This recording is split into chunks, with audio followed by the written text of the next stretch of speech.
Sinama pala ako dun sa, kailangan pala ayusin ko yung buhok ko. Sinama pala ako dun sa video, Mr. Chair.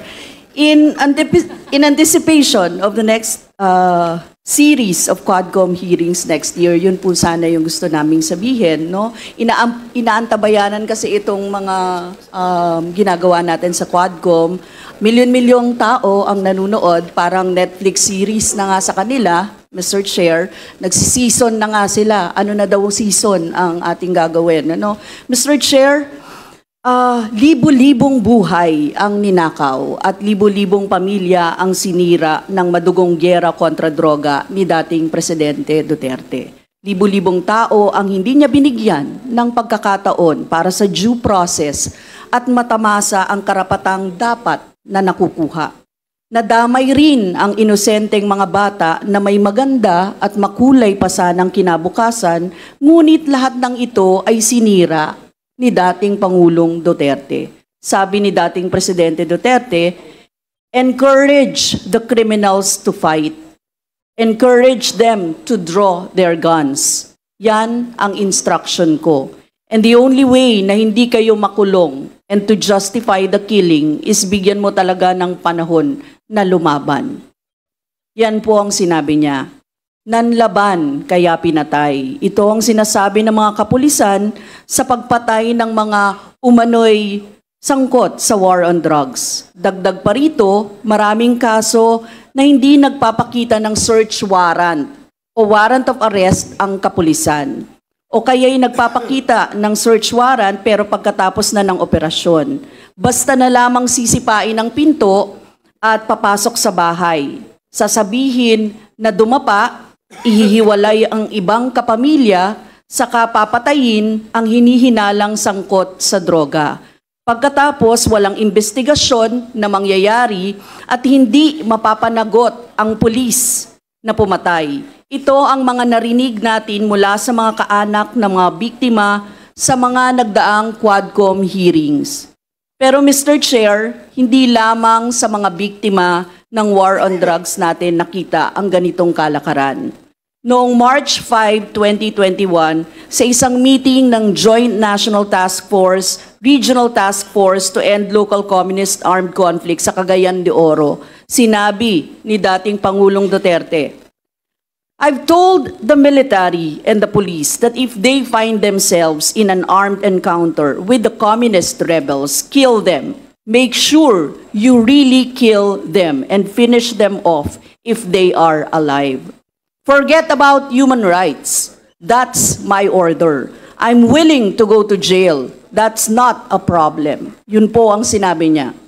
March 7, 2021, 2 araw pagkatapos nito, mga 5:05 ng umaga, 5 a.m., habang tulog ang mga tao, sabay-sabay na nagsagawa ng operasyon ng kapulisan at militar sa Cavite, Laguna, Rizal at Batangas. Nagresulta ito sa pagpaslang sa 9 na aktivista, mga taong ipinaglalaban ang nakabubuhay na sahod, desente, maayos at regular na trabaho, paninirahan at iba pang batayang karapatang natatamasa ng bawat Pilipino. Tinagurian ang serye ng mga pagpaslang na ito na Bloody Sunday Massacre.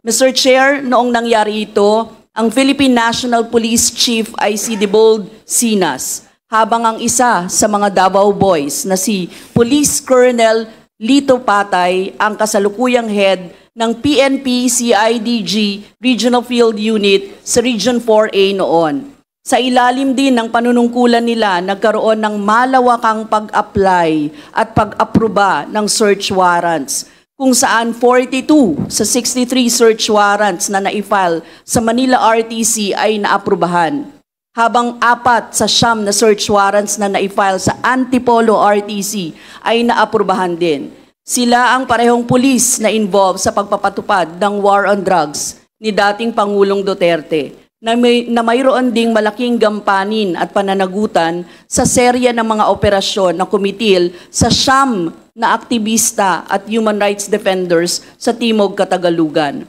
Parehong naratibo sa mga biktima ng war on drugs, nanlaban ang mga biktima ng Bloody Sunday Massacre Ganon daw kaya sila pinatay.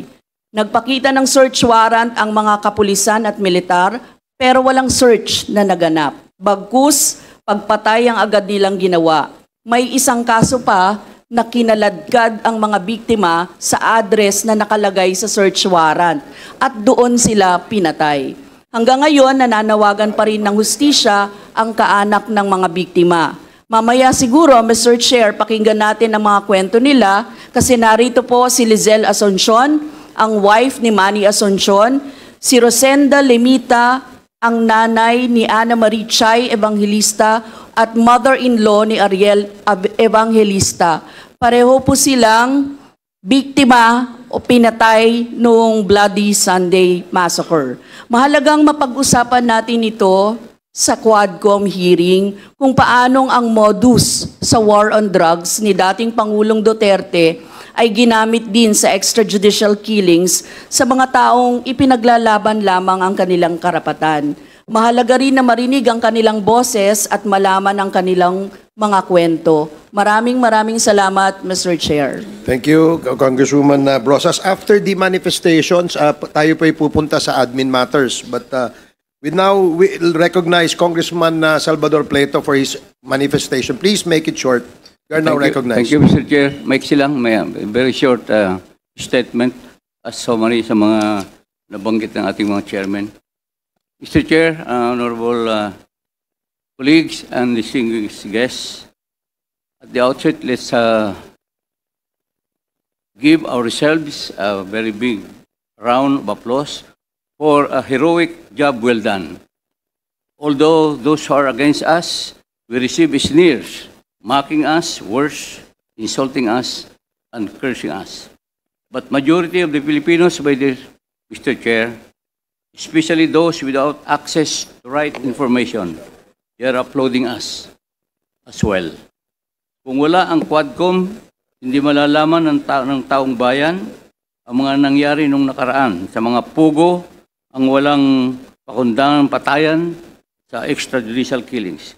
Kung wala ang Quadcom, hindi malalaman ng taong bayan ang nangyayari sa mga pugo, ang mga tinatawag na heinous crimes, na may patayan, may kidnapping, may illegal detention, human trafficking, torture, illegal gambling, and worse, may rape or molestia sa mga kababaihan na walang kalaban-laban.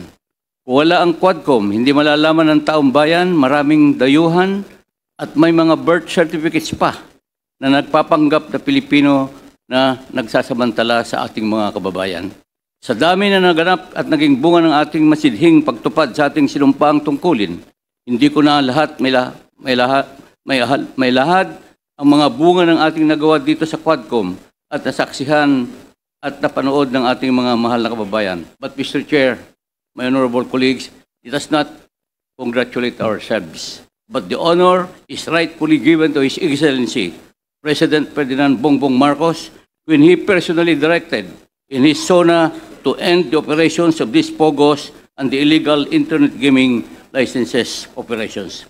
And equally important, Mr. Chair, my honorable colleagues, the honor is given to our honorable House Speaker, Martin Romualdez, for his steadfast and resolute leadership when he created the Quadcom Committee, working together in one direction, to search and validate the truth beyond the operations of this POGO and LGLs. Again, Mr. Chair, my colleagues, the distinguished guests, I'm deeply honored to be a part of this history in the making.